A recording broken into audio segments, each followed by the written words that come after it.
Greetings, everyone. I'm Jeffrey Grutner, and I am recording this on May Day 2025. So many blessings to you whenever and wherever you are listening to this. May Day blessings to you. So I wanted to share some of the things that I'm observing in the skies from the astrological and archetypal point of view, because there's some really interesting stuff going on right now. And um, one of the things that I zeroed in on has to do with the asteroid Vesta and the energy that Vesta represents. So there's a few interesting things about Vesta, first of all. One of those is that it was the fourth asteroid discovered, but it in fact is the brightest asteroid. And in the right conditions, it is the only asteroid that is visible to the naked eye. Even though the asteroid Ceres, which has been reclassified as a dwarf planet because it's large enough and has other characteristics, Ceres is a dwarf planet. So now we have Vesta, which is a quite large and bright because of the albedo, its reflectivity. It's a very bright object, relatively speaking. And in very dark skies, it is just at the limit of visual eye visibility. It's about the same brightness as the planet Uranus. It's around magnitude 5.7, 5.8.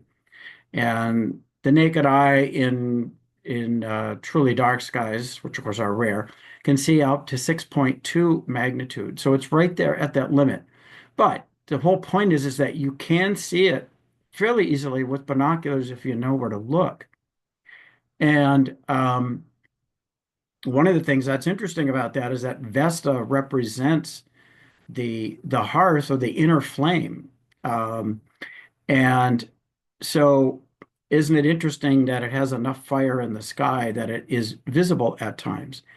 Well, it turns out that when it is visible is when it is opposite the sun, closest to the earth and opposite the sun, which happens to be right now. In fact, within a few hours, it's going to be at that exact opposition. So Vesta, one of the largest of the asteroids, and is certainly the brightest of the asteroids, is visible in our sky tonight. And it is reaching that oppositional place. So the light from the sun shining from this astrological sign of Taurus, the um, sign of abundant growth of the beauty and resources of life, um, and that is shining light on to Vesta, and Vesta is that energy that keeps the flames, um, the flames in the temple going. You know, the as I said, the goddess of the hearth, but Vesta, as in the Vestal Virgins, took care of the temples and they kept the order in the temples. And one of the things that that represents is the arrangement of the temple in the physical plane was this representation of the divine on earth, and more importantly, a signal back and forth. It's sort of maintaining that doorway between our earthly existence and our divine existence, and that attention to the inner flame. And so I found that really fascinating as I was looking into this, and that it's happening now, May Day. And so, along with a whole other number of things, but one of the things that is especially unique about this particular one, because first of all, I mean, roughly every year, Vesta is going to be opposite the sun. In other words, visible all night and and at its highest point at midnight, local midnight. And that'll happen, virtually every year, but at different times of the year because everything is moving in its roughly 4 year, maybe 5 year cycle. But this year, it's happening now with the sun in Taurus and the idea of the the value and abundance of the earth and our own uh, resources and our attendance to the life of the earth and and it's showing up here in Scorpio. So Vesta is in Scorpio, and it's this planet or this that's the sign of not just transformation, but of intensity of the deep and hidden meaning and so transformation and collective empowerment and going beyond the boundaries of our existence, having to do with the notion of death, rebirth, these cycles. So, see, there's some of the themes that are being activated, but what's even more makes this even more potent is that Vesta happens to be aligned with one of the Behenian stars. The Behenian stars are are a set of 15 stars that the ancients considered magical stars. They had certain properties that you could work with in alchemy and in other ways. And going back long way back to the Greek times, etc. So they have certain qualities to them. And that Behenian star is called Alphecca or Gemma, and it is the brightest star in the constellation of Corona Borealis or the Northern Crown. And so that invokes a whole other set of mythologies. Well, what's that about? It's actually a really pretty constellation when you know where to look. It's not super bright, but it's very clear that that gem, that bright star, it stands out as brighter. But then there's this um, bowl-shaped or even a kind of a smile-shaped configuration in the sky. And I'll try to show a diagram of that. But there it is, an almost exact alignment. So here is this fire of our inner spirit, Vesta, and the dedication to that, for the caring and keeping of that, is showing up in this very strong way in these at this time. Uh, and so it offers this great opportunity for ceremony to engage in those energies. And I want to explore a little bit about the mythology that the Northern Crown represents because it amplifies the idea of, what does it mean? What is the Vesta energy mean? And before I move on there, I'll just say that, Vesta is a powerful symbol of dedication, focus, and commitment, highlighting the importance of nurturing one's inner self, sharing spiritual resources. That's a very important part of this, and persevering towards long-term goals. It encourages individuals to create a sacred space within themselves to share their blessings with others, creating a sacred space within ourselves to share their blessings with others, and ultimately contributing to a more meaningful and purposeful life. And it's being lit up with this energy that, right now in the Northern Hemisphere where, life is bursting forth. It's just, birds have returned and the leaves are coming out, the spring ephemerals are coming up, and the life of the earth is so strong and present, as is the sun, which is bringing it forth. That bright, beautiful sunshine that is inviting this life to come out. So That's a part of this theme that how strong is that in what our own inner value is and our sense of our resources as part of the life of the earth and shining the light, making bright the inner light and our dedication to caring for that, to caring for all of the above. So, um, I'm gonna try to just briefly show here the uh,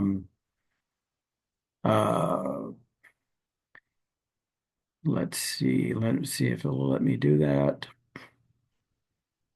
Um, okay, it's not gonna let me do that. All right. Well, uh, um,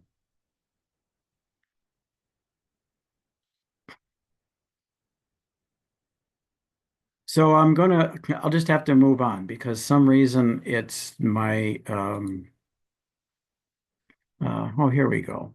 All right, so we're gonna try to um, look at the um,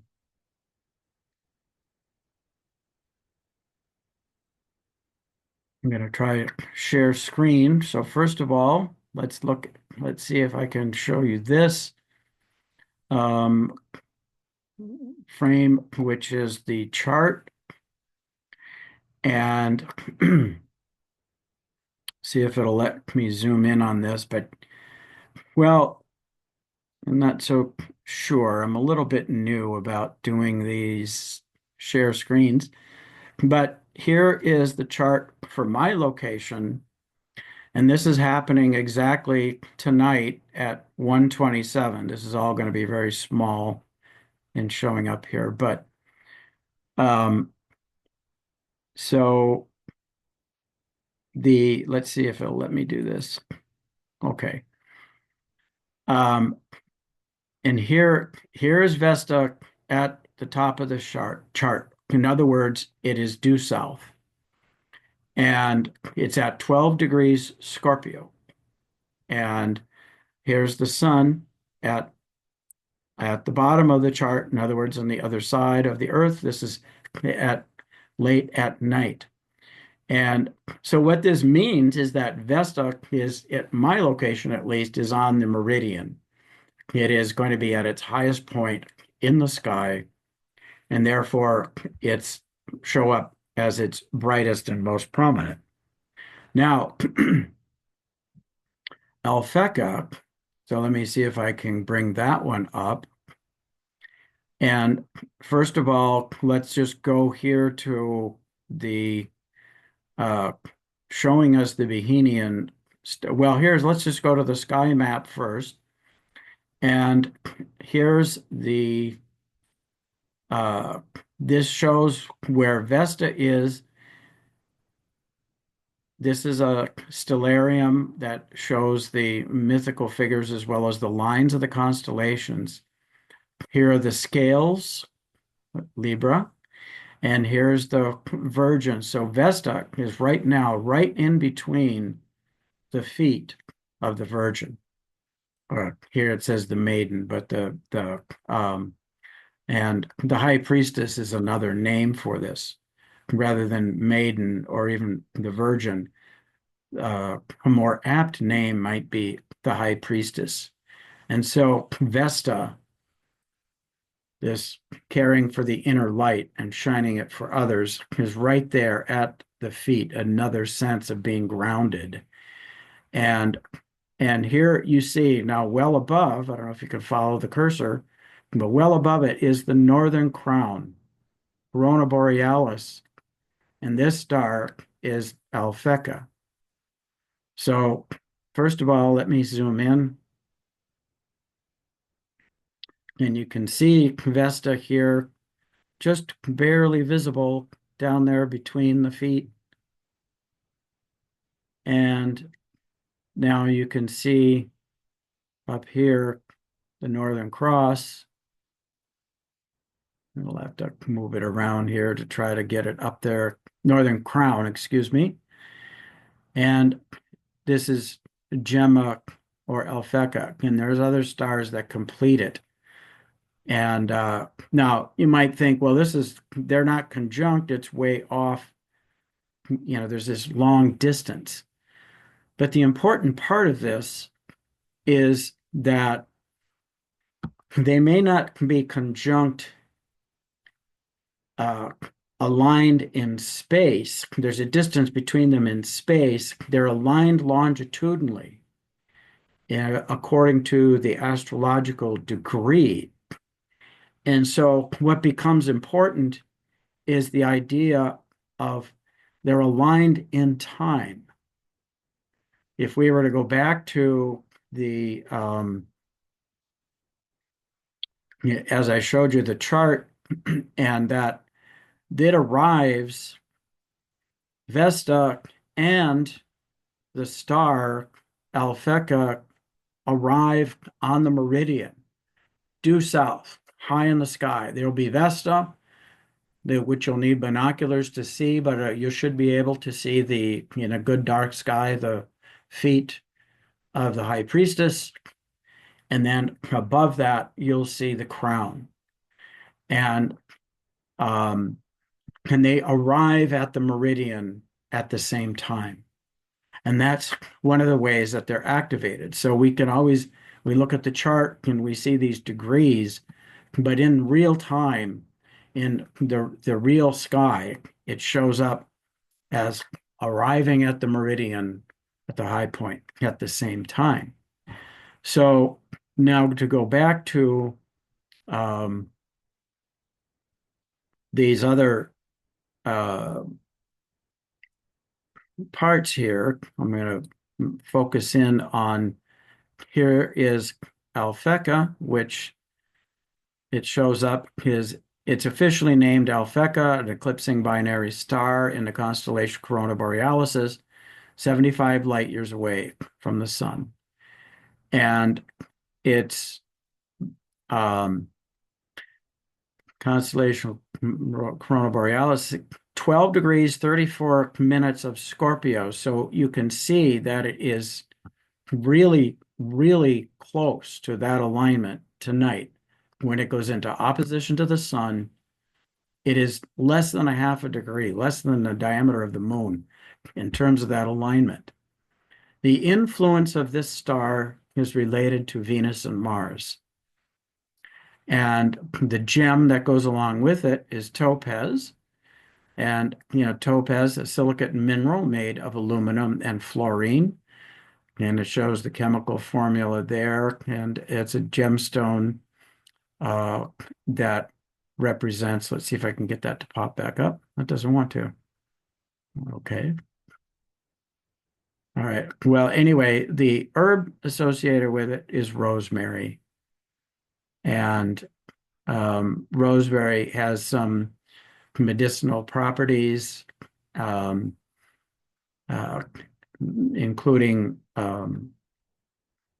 growth and antimicrobial, supporting the immune system, etc. And here is the sigil for that star. So these are the components that are connected to the Behenian Magical Star. And so that's kind of the data behind all of this. And what I want to do now is just to share more about the myth behind this, because that really adds to this idea. So we have this opportunity to work, if you're so inclined, to work with this star the ancients saw as magical, and with the energy of Vesta when it is at its brightest, and it is directly opposite the sun, in these whole idea of about transformation and sharing power, taking care of the earth, taking care of our own inner light and our resources, and having a dedication and commitment to long-term goals. That in and of itself suggests to me something very strong when we know that our Mother Earth is so challenged right now with all the things that we human beings are doing. And it is saying to us very strongly that for us to care for that inner light, that soul light, as represented in our earthly plane, and the way that we create our everyday life pattern, but especially uh, our ritual or ceremonial life, that how we do that should be reflective of these kinds of energies. So when we create ceremony around that, it's committing to a long-term goal, creating ceremony and some understanding of a ritual that supports our inner light and what's most important to us in a purposeful and meaningful life.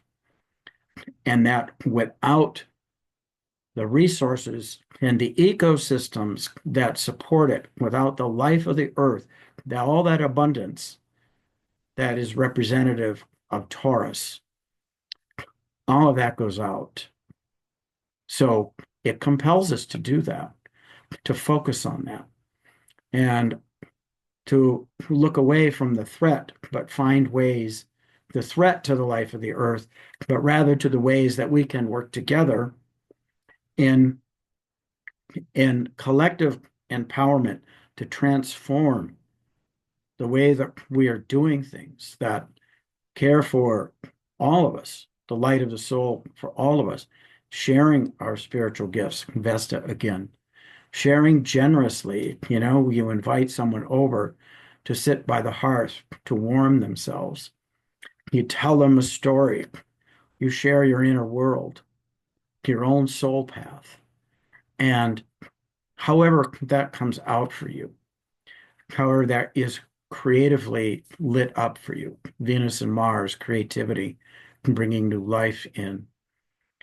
And so let's just talk about this, some of the myth around Corona Borealis and how it might relate to that. So the crown, this particular crown, was put in the sky by the god Dionysus. It was originally given to the Princess Ariadne. And so I'm going to be kind of backing into this story a little bit, just to give you the placement in the sky and why it was put there. And so now let's talk about who was Ariadne. She was the daughter of Minos, Minos, the king on the island of Crete in ancient Greece. And Minos was known to abuse his power and his lust for power, and was punished. And his arrogance, the gods punished him. So anyway, by creating this beast, the Minotaur, and that beast had to be fed constantly. And so what happened was that that Minotaur had to be fed sacrifices. And so King Minos would capture the Athenians, the youth of the Athenians, particularly the young soldiers, and they would be fed to the Minotaur. And so Theseus, the hero warrior, was sent to kill the Minotaur. And in order to do that, he had to travel through the labyrinth to get there. But this labyrinth was a very tricky thing to navigate. And now this might be evoking the many representations of this story of having to go into the labyrinth to get to this um, primal creature. And but he gets there with the help of the daughter of the king. And she represents ensoulment. Ariadne represents ensoulment and the ensoulment and hope of life. And just to remember that in so many of the Greek stories, they're personified allegories. And so we have the tendency to think of them as a man or a woman, and they take on, cultural and anthropological meanings, et cetera, et cetera. But I'm talking about this from the standpoint of depth psychology. What does it mean in terms of the inner psyche? And it can have all these stories can have multiple meanings, and they're always very complex. And it's about finding ourselves in it or some storyline that activates our own subconscious to see what might come out from that. So here he's sent after this. The Minotaur in Greek mythology symbolizes primal fear, the unknown, and the dark side of human nature. And it represents the consequences of unchecked power, arrogance, and the struggle against internal demons. Because remember, that's what King Minos was punished for, his arrogance and his unchecked power and abuse of it. So the Minotaur is this the internal demons that a primal fear. It's going. What does it mean to go into the Minotaur story? Also speaks to overcoming fear and facing one's inner monsters. Overcoming fear and facing one's inner monsters. So how does Theseus get there? Well, Ariadne gives him a thread. First of all, they meet and they fall in love with each other. So she's going to cooperate and help him. And again, she's representing the hope and abundance of life and ensoulment. And what does the labyrinth represent? But the twists and turns of life itself. And how do we navigate through life itself? So the so what happens is this thread that is connecting us to our soul as we navigate through life in all of its twists and turns, so it could allow us to reemerge from the journey inward, to deal with the internal monsters, to face our fears, and to integrate that so that it no longer is controlling us. We no longer have to feed it. So there's a number of themes going on here, right? There's this unchecked power and arrogance and the abuse of that. Now you've got a monster inside that needs to be fed, you know. And where do we see that in the world today? Kind of all over. It's pretty rampant. Um, and how is it being fed in the story? It's the young warriors from Athens. That may have been the maidens too. I don't recall that exactly, but is the youth that are sacrificed to this lust for power and greed.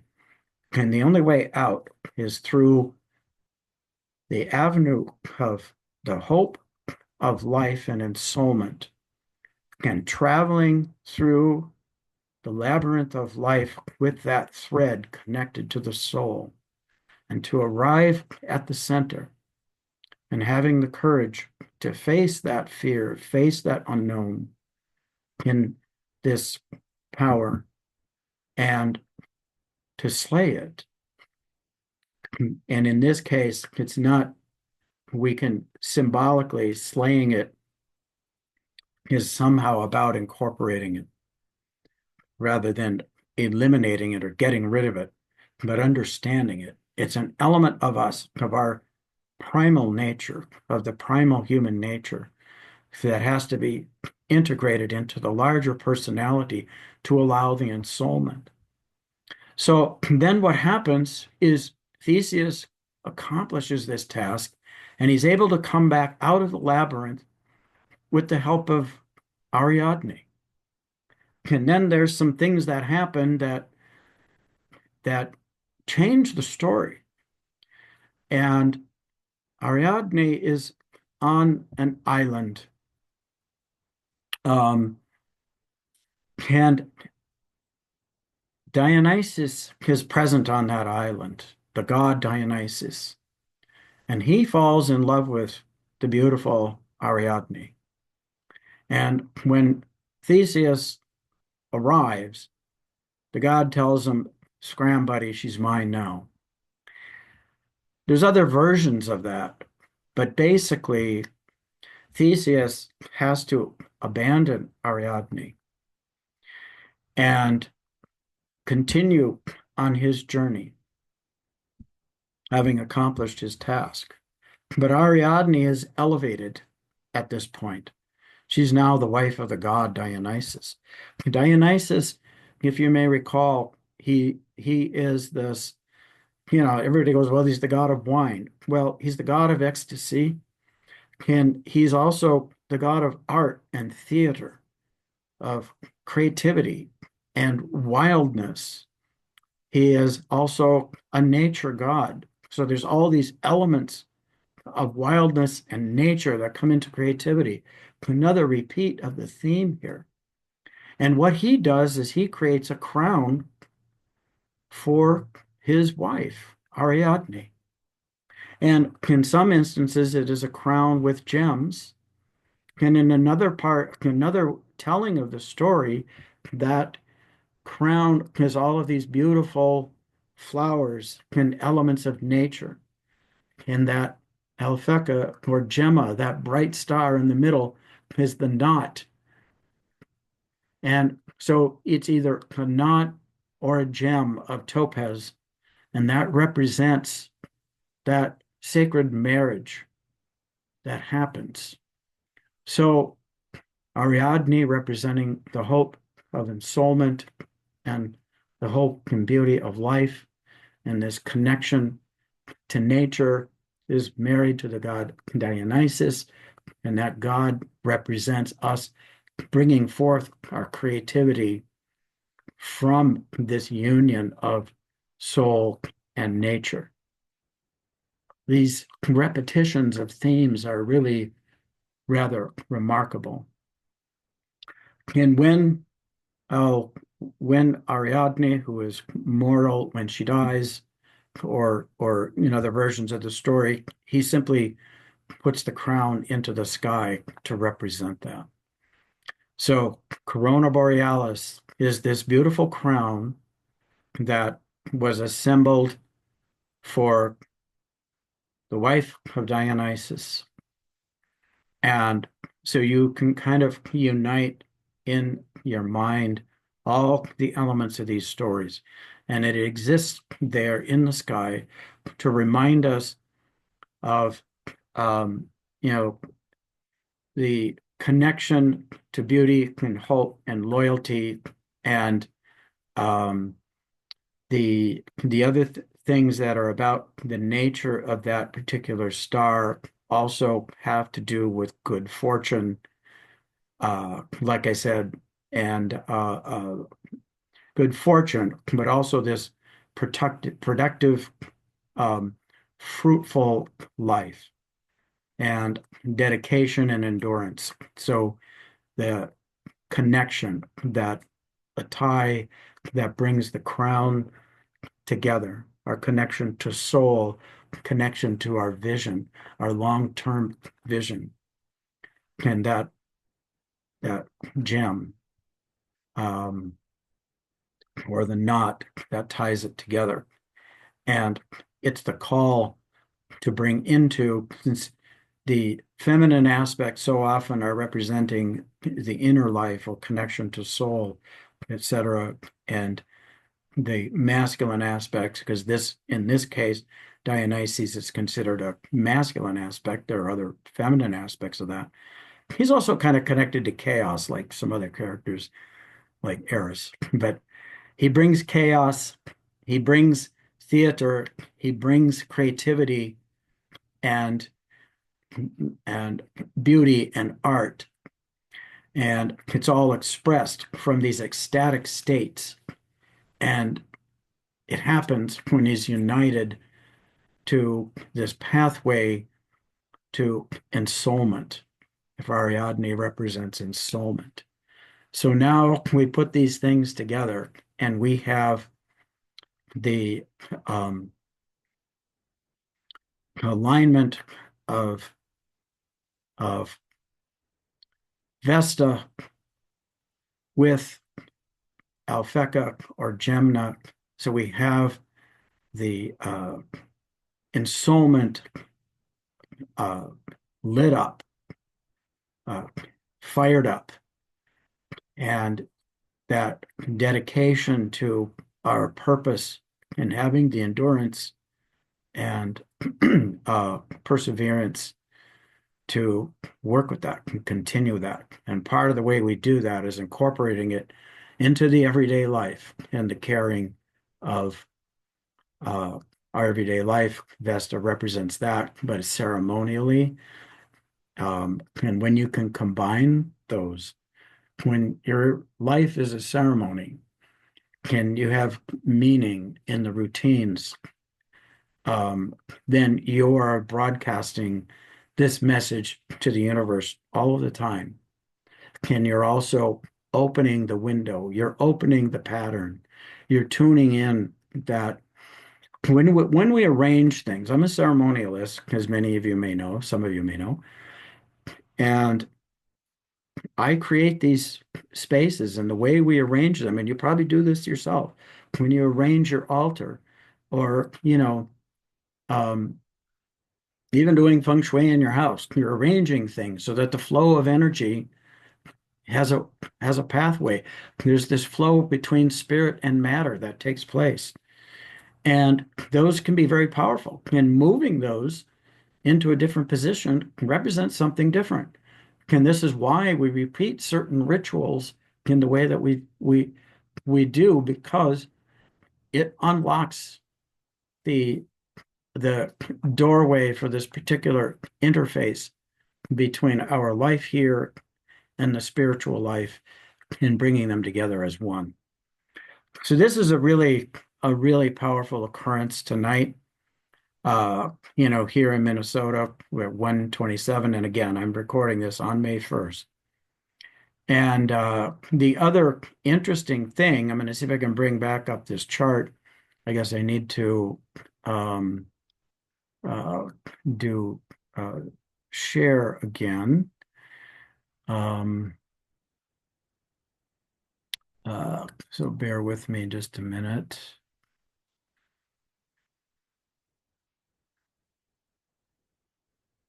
Share screen, and I'm going to bring up the chart because there are a number of other alignments to other Behenian stars. And so this weekend is just jam-packed.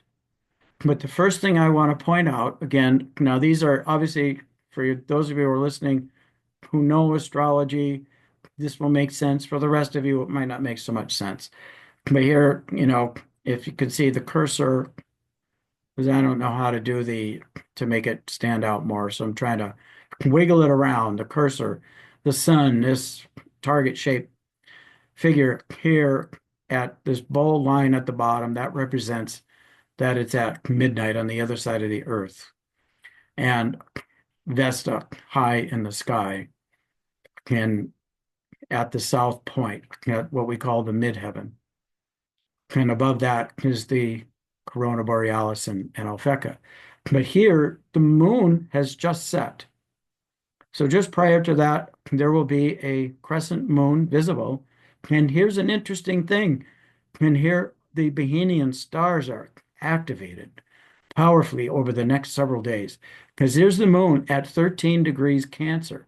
Well, that is the star Sirius. So if you look up before it sets this evening and you see the moon, it'll be well above it, but it'll be aligned with the star Sirius. And the um, the other alignment that is taking place, but it's kind of a whole other story. Well, two. There are two powerful ones because again, earlier in the evening, I can't really back this up, but Jupiter is quite prominent. And Jupiter is at the degree of Capella, another Behenian star. And then finally, Uranus is beginning to move into the position where it is aligned with yet another Behenian star, uh, Algol. And Uranus has been going back and forth over Algol for almost a year now, with a very, very significant happening last July. But that in of itself is another story. However, over the weekend, we're going to see that Uranus aligns with it exactly at the same time that the asteroid Juno, a component of spousal connection, is exactly aligned with Uranus and exactly aligned with uh, Algol. That is also very powerful. It occurs on the 4th, but that's a different story. So tonight and really kind of over the weekend, these are great times to be doing ceremony about the things that I've already discussed. And in another video, I'll share some of these other things that are happening. But if you go out under the sky tonight, if it happens to be clear, you'll get to see that Jupiter will be aligned with Capella for several days, several nights, and Uranus fairly slow moving. It's of course too difficult to see Uranus, but we just have to know that it's there in the sky, aligning with Algol that will bring about some sudden and unexpected changes, uh, reflecting on once again on deep. I guess I'll give it a 2 second um, nod, which is that these deep things that we need to reflect on in our psyche and collectively, the things that might petrify us when we reflect on them.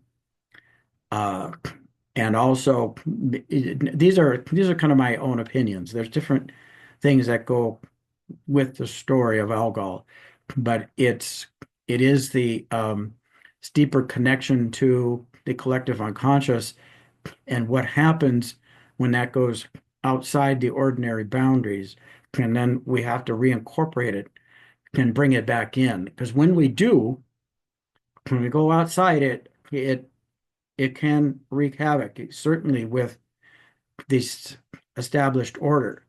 But then potentially, and then we confront what is reflecting to us that isn't in alignment, and then beautiful things can happen when we begin to incorporate that, can understand it, and that can bring in some new possibilities.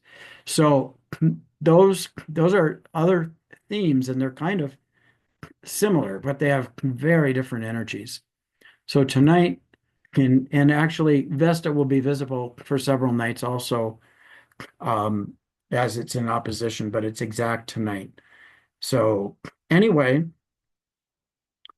I hope you found some meaning in this, and I wish you the very best. I'm going to go be doing some ceremony around this tonight and using the sigil and creating a bundle with my intentions uh, for holding, for keeping the inner light, keeping the hearth strong, sharing those spiritual gifts generously and looking towards the long-term goals, uh, and ensoulment and the caring for the life of the earth.